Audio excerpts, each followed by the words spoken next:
B'investiment ta' 300,000 euro ġie inawgurat skate park f'Birzebbuġa dan fuq talba taż-żgħażagħ ta' din il-lokalità fin-naħa ta' isfel ta' Malta li saret lura fl-2016. Fil-fatt il-proġett kien ġie propost mill-Aġenzija Żgħażagħ lill-Fondazzjoni President's Trust li mbagħad seta' jseħħ bl-għajnuna diretta tal-Gvern permezz tal-Ministeru tat-Turiżmu. One News tkellem ma' wħud miż-żgħażagħ li se jużaw din iż-żona bir-roti u l-skateboards. Fejn konna nsuqu rota qabel kien perikolus ħafna lejna kif ukoll ħadd ieħor. Millum il-qoddim nistgħu ngħidu għandna xi ħaġa tajba ħafna nistgħu nużaw, hija magħmula b'mod professjonali.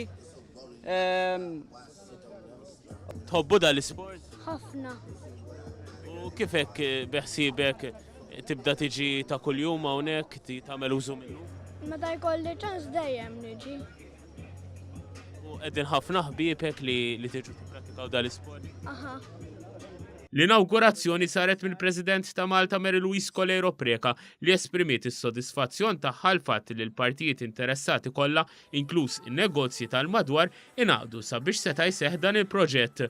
Inħarsu l-proġett mill-lenti jekk hux sostenibbli jew le, ma rridux nonfqu, ma rridu ninvestu aħna.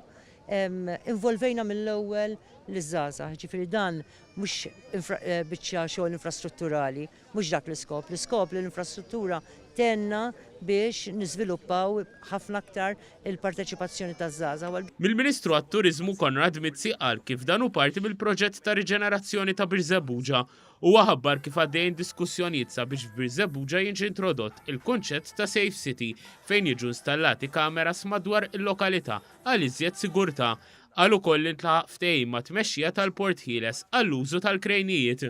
Ftemna magħhom li sal-aħħar ta' dan ix-xahar ikollhom 15-il krejn ġdid li ma jagħmilx storbju bil-lejl u ma jinstemax barra mill-gradi, imma sa 3 snin oħra 50 krejn ieħor li bħalissa huma storbjużi se jinbidlu jew jiġu retrofitted ukoll. Preżenti għall-inawgurazzjoni kien hemm is-Sindku ta' Birzebbuġa Joe Kutajar u numru ta' kunsilliera, deputati u ministri.